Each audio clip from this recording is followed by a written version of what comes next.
હું નાની ઉંમરે જ વિધવા થઈ ગઈ હતી. મારું દિલ દુઃખથી ભરાઈ ગયું હતું. આથી મારી મમ્મીએ મને થોડા દિવસો માટે મારા મામાના ઘરે મોકલી દીધી.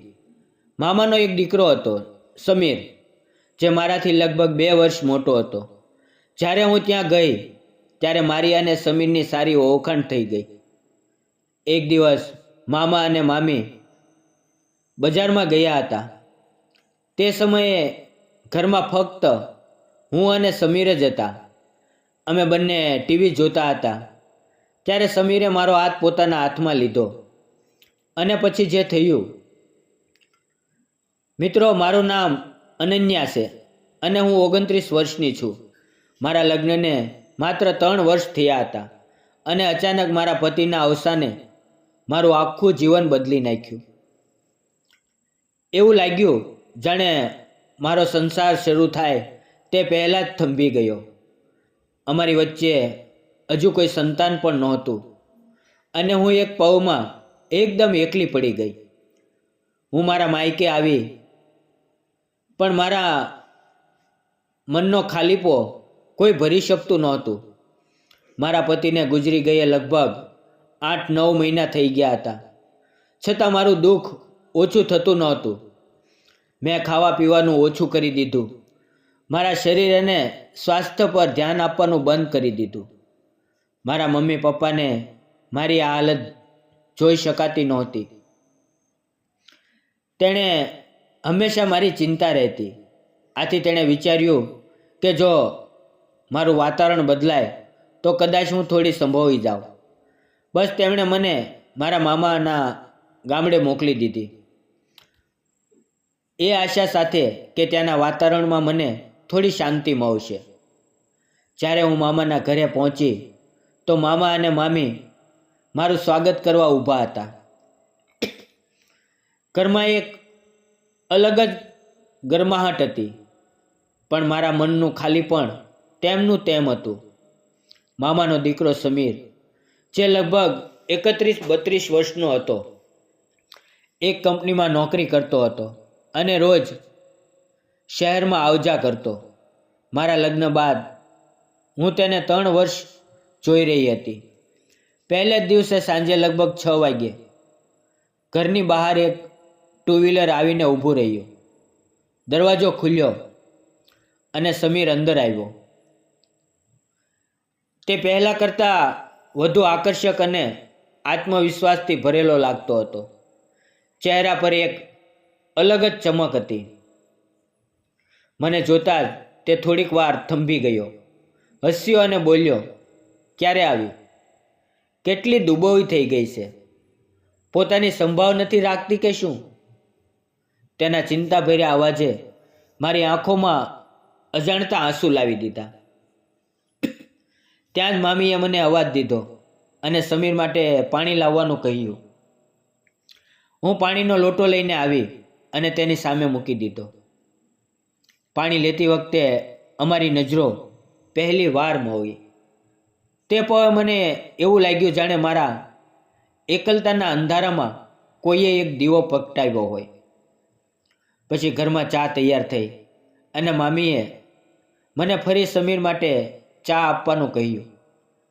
મેં તેની સામે ચાનો કપ મૂક્યો તો તે બોલ્યો, "તું પણ અહીંયા બેસ. તારા માટે ચા નથી લાવી?" પછી તેણે જોરથી કહ્યું, "મમ્મી, અનન્યા માટે પણ ચા લાવો." તેની આ નાની ચિંતાએ મારા દિલને ઊંડે સ્પર્શી દીધું. અમે બંને હોલમાં બેઠા હતા.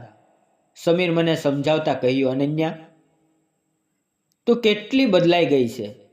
શરીરની સંભાળ નથી રાખતી. જે થઈ ગયું તેને ભૂલી જા. જે વસ્તુઓ આપણા હાથમાં નથી તે પાછી નથી આવતી. જીવન થમતું નથી, તેને નવેસરથી શરૂ કરવું પડે છે. કોઈ કામ ધંધો કર કે પછી ઈચ્છે તો બીજા લગ્ન કર. તારું જીવન હજુ ઘણું આગળ છે." તેના શબ્દોમાં ઈમાનદારી હતી, પણ આ સાંભળીને મારી આંખોમાં અજાણતા આંસુ આવી ગયા. મેં તેને જવાબ આપ્યો, "હું સંભળવાની કોશિશ કરું છું, પણ થઈ શકતું નથી. મારા પતિ મને ખૂબ પ્રેમ કરતા હતા. મને શું જોઈએ શું નહીં તે તેઓ પહેલેથી જ સમજી જતા. તેમણે મને ક્યારેય કામ કરવા દીધું નહોતું, કારણ કે તેઓ મારી ખૂબ કાળજી રાખતા. તેમનો અપનાપો એટલો બધો હતો કે હું બોલતા બોલતા ચૂપ થઈ ગઈ અને સમીર શાંતિથી મારી વાત સાંભળતો રહ્યો. થોડી વાર બાદ મામીએ અવાજ દીધો અને અમે બંને રસોડામાં ગયા. મામી અને હું મળીને સાંજનું જમવાનું બનાવવા લાગ્યા. સાંજ ધીમે ધીમે ઢળી ગઈ અને પછી અમે બધા, મામા, મામી, સમીર અને હું, ભારતીય પરંપરા મુજબ જમીન પર બેસીને જમવાનું ખાવા લાગ્યા. ખાતી વખતે બધાની ગપગો ચાલતી હતી. ઘરમાં એક અલગ જ આનંદનું વાતાવરણ હતું, પણ મારા મનમાં એક અલગ હલચલ થઈ રહી હતી. સમીરની આંખોમાં જે ચિંતા હતી, તેના શબ્દો, તેનું હાસ્ય, આ બધું અજાણતા મારા દિલને સ્પર્શી રહ્યું હતું.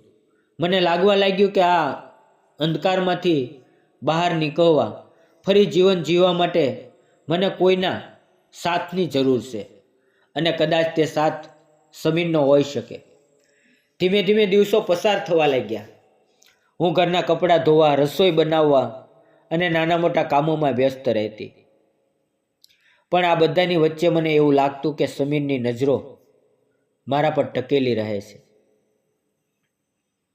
ક્યારેક અમારી નજરો અજાણતા ટકરાતી અને તેમાં કોઈ અનકહી કોમળ લાગણીઓ છુપાયેલી હોય. સમીર કામ પર જતો રહેતો અને હું ઘરમાં મોટે ભાગે એકલી રહેતી. મામી મને વધુ કામ કરવા દેતા નહીં, પણ હું જાતે જ મામા મામી સાથે ખેતરમાં જતી, નિંદામણ કરવાનું કામ કરતી. આ સાદા અને શાંત ગામના વાતાવરણમાં મને ઘરનો સ્નેહ અને અપનાપો અનુભવ હતો. મામા મામી મારા પર ખૂબ પ્રેમ વરસાવતા. તેઓ મને હંમેશા હસાવતા, વિવિધ કામો અને વાતોમાં રોકતા, જેથી હું મારા દુઃખમાંથી બહાર આવી શકું. તેમની આ કાળજી અને સ્નેહથી મારા મનમાં ધીમે ધીમે આશાની નવી કિરણ જાગવા લાગી. એક દિવસ સમીર હસતા હસતા મારી પાસે આવ્યો અને બોલ્યો, અનન્યા, શું આપણે ફિલ્મ જોવા જઈએ? હું થોડી અચકાઈ અને ધીમેથી બોલી, પણ મામા મામી શું કહેશે? તે સહજતાથી હસીને બોલ્યો, કંઈ નહીં કહે, હું મમ્મી સાથે વાત કરી લઈશ. અને ખરેખર તેણે મામા મામી સાથે વાત કરી અને તેમણે અમને હા પાડી. રવિવારે જ્યારે બધાની રજા હતી, અમે ફિલ્મ જોવા ગયા. ફિલ્મ ખૂબ રોમેન્ટિક હતી. હું પડદા પર ચાલતી પ્રેમ કહાનીમાં ખોવાઈ ગઈ હતી. પણ બાજુમાં બેઠેલો સમીર મારી તરફ એક ટક જોતો હતો. ફિલ્મ દરમિયાન તેણે અજાણતા મારો હાથ પોતાના હાથમાં લઈ લીધો. હું એક પળ માટે ચોંકી ગઈ, પણ કંઈ બોલ્યા વિના અવગણના કરવાનો ઢોંગ કર્યો. તે પળે મારા મનમાં લાગણીનો તોફાન ઉઠવા લાગ્યું. તે પછી અમે નજીકની હોટલમાં ગયા, જ્યાં અમે ગરમ કોફી અને પિઝા ખાધા. તે નાની નાની પળોમાં મને લાગ્યું કે સમીર સાથે સમય વિતાવવો મને ગમી રહ્યો છે. જાણે મારા મનને એક અલગ શાંતિ મળી રહી હોય. છતાં મારા મનમાં એક ભાર હતો. હું વિધવા હતી અને સમીર હજુ યુવાન અને આકર્ષક હતો. તેને મારા કરતાં ક્યાંય વધુ સુંદર અને સંપૂર્ણ સાથી મળી શકે, તો પછી તેનો સંબંધ મારી સાથે કેમ બંધાઈ રહ્યો છે? આવું હું વારંવાર વિચારતી. આ બધાની વચ્ચે સમય આગળ વધતો રહ્યો. સમીર સાથે વિતાવેલો સમય મને ગમવા લાગ્યો અને ઘરમાં ઘણા સમય બાદ એક નવો આનંદમય માહોલ બનવા લાગ્યો. હું મામા મામીના નાના મોટા કામ મદદ કરવા લાગી. આથી મામા મામી મારાથી ખુશ રહેતા અને આ બધું જોઈને સમીરને પણ એક અલગ સંતોષ મળતો. તેને લાગતું કે મારી હાજરીથી તેના માતા પિતા સુખી છે. આથી તે મારી સાથે વધુ સ્નેહ અને કોમળતાથી વર્તવા લાગ્યા. એક દિવસ એવું થયું કે મામા મામી તાલુકામાં સાપ્તાહિક બજારમાં ગયા હતા. તે રવિવાર હતો. ઘરમાં ફક્ત હું અને સમીર હતા. હું ટીવી પર એક જૂની હિન્દી ફિલ્મ જોતી હતી. ત્યારે સમીર પણ મારી બાજુમાં આવીને બેસી ગયો. બપોરનો શાંત સમય હતો. ટીવી પર રોમેન્ટિક ફિલ્મ ચાલી રહી હતી અને તે જ પળે સમીર મારી તરફ ઊંડી નજરે જોવા લાગ્યો. હું થોડી અસમંજસમાં હતી, પણ કંઈ ન બોલી ને પડદા તરફ જોવા લાગી. અચાનક તેણે મારો હાથ પોતાના હાથમાં લઈ લીધો. મેં તેની તરફ જોયું તો તેની આંખોમાં સચ્ચાઈ અને લાગણીઓનો સમુદ્ર દેખાયો. તે ધીમે બોલ્યો, અનન્યા, મારે તને કંઈક કહેવું છે. ઘણા દિવસોથી મનની વાત દબાવી રાખી છે, પણ હવે નથી રહેવાતું. હું થોડી આશ્ચર્યથી બોલી, શું છે? શું છે સમીર? કહે ને. તે થોડા કંપતા અવાજે બોલ્યો, અનન્યા, મને તું ગમે છે. સાચું કહું તો હું ઘણા દિવસથી તને પ્રેમ કરું છું, તારા લગ્ન પહેલાંથી જ. પણ મેં હિંમત ન કરી શક્યો, મનની વાત ન કહી શક્યો. જ્યારે તું બાળપણમાં અમારા ગામડે આવતી, આપણે આંબાના ઝાડ નીચે રમતા, કાચી કેરી તોડતા, એ દિવસો આજે પણ મને યાદ છે. એ યાદોથી આજે પણ મારું મન ભરાઈ આવે છે. તે પળે મારા અંદરનો આખો ભૂતકાળ, મારા દુઃખની પડછાઈઓ અને સમીરની આંખોમાં ઝળકતો સાચો પ્રેમ, બધું એક સાથે મારા દિલમાં ઉતરી ગયું. મારું દિલ જોરથી ધડકવા લાગ્યું અને મને લાગ્યું કે મારું જીવન એક નવા વળાંક પર આવી રહ્યું છે. સમીરના ઓઠ પરથી નીકળેલા શબ્દો મારા મનની તારોને સ્પર્શી ગયા. તે બોલ્યો, અનન્યા, હું તારી સાથે ખુશી શોધવા માંગુ છું. ફરી એકવાર આંબાના ઝાડ નીચે જવા માંગુ છું. તને ઝાડ પર ચડીને કાચી કેરી તોડીને આપવા માંગુ છું. મારા હાથે તને ખવડાવવા માંગુ છું. જામફળ તોડી લાવવા માંગુ છું અને તારી જીભને જામફળના રંગથી રંગાયેલી જોવા માંગુ છું. તેની આ માસૂમ પણ દિલને સ્પર્શી જતી વાતોથી મારી આંખો ભરાઈ આવી. મને સમજાતું નહોતું કે હું શું કહું. મેં ક્યારેય કલ્પના પણ નહોતી કરી કે મારા જીવનની આટલી ગાઢ દુઃખની પડછાઈઓ વચ્ચે કોઈ એવું હશે જે મારી સાથે આટલો સાચો અને ગહન પ્રેમ કરતું હશે. મને અહેસાસ થયો કે સમીરને મારી સાથે ઘણા સમયથી પ્રેમ હતો, પણ તેણે તે પ્રેમને પોતાના દિલમાં જ દબાવી રાખ્યો હતો. મારા લગ્ન થઈ ગયા હતા. હું મારા વૈવાહિક જીવનમાં વ્યસ્ત થઈ ગઈ અને તે પોતાના પ્રેમને દબાવીને એકલો જીવતો રહ્યો. જ્યારે મેં તેના દર્દ અને તડપની કલ્પના કરી તો મારા દિલને ખૂબ દુઃખ થયું. તે પળે મેં તેનો હાથ પોતાના હાથમાં લીધો અને તેને સુસ્ત રીતે ભેટી લીધો. પછી તે થોડા કંપતા અવાજે બોલ્યો, અનન્યા, હું તારી સાથે લગ્ન કરવા માંગુ છું. હું ચોંકી ગઈ. મેં શાંત અવાજે કહ્યું, સમીર, આ કેવી રીતે શક્ય છે? તને ખબર છે હું વિધવા છું. મામા મામી શું કહેશે? સમાજ શું કહેશે? શું તેઓ આપણા સંબંધને સ્વીકારશે? તે પૂરા આત્મવિશ્વાસ સાથે બોલ્યો, તું ચિંતા ન કર, હું મમ્મી પપ્પા સાથે વાત કરીશ. પણ તું મને કહે, શું તું મારી સાથે લગ્ન કરવા તૈયાર છે? મારી આંખોમાંથી ફરી એકવાર આંસુ વહેવા લાગ્યા. હું કંપતા અવાજે બોલી, મને ખબર નહોતી કે તું મારી સાથે આટલો પ્રેમ કરે છે, પણ સાચું કહું, મારા મનને પણ તારી સાથે પ્રેમ થઈ ગયો છે.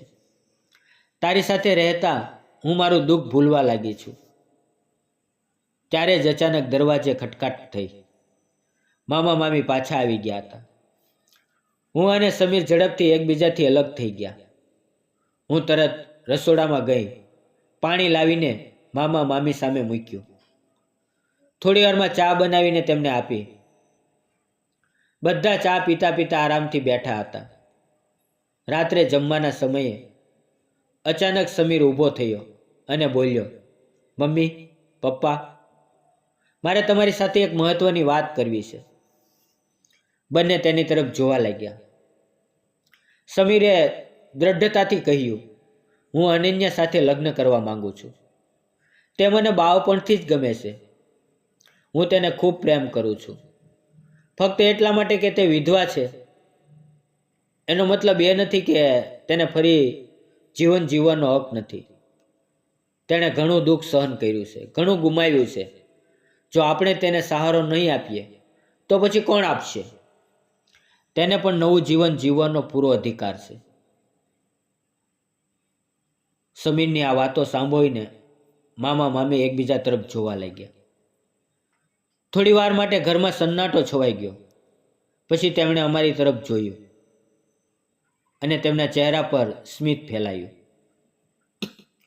મામીએ કોમળ અવાજે કહ્યું, અનન્યા એટલી સુંદર અને પ્યારી છે કે કોઈ પણ તેના પર દિલ હારી શકે.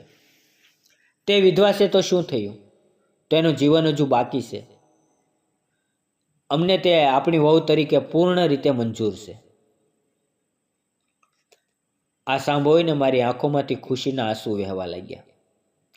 જમવાનું પૂરું થયા બાદ હું અને સમીર તેના ચરણોમાં ઝૂકીને આશીર્વાદ લેવા ગયા.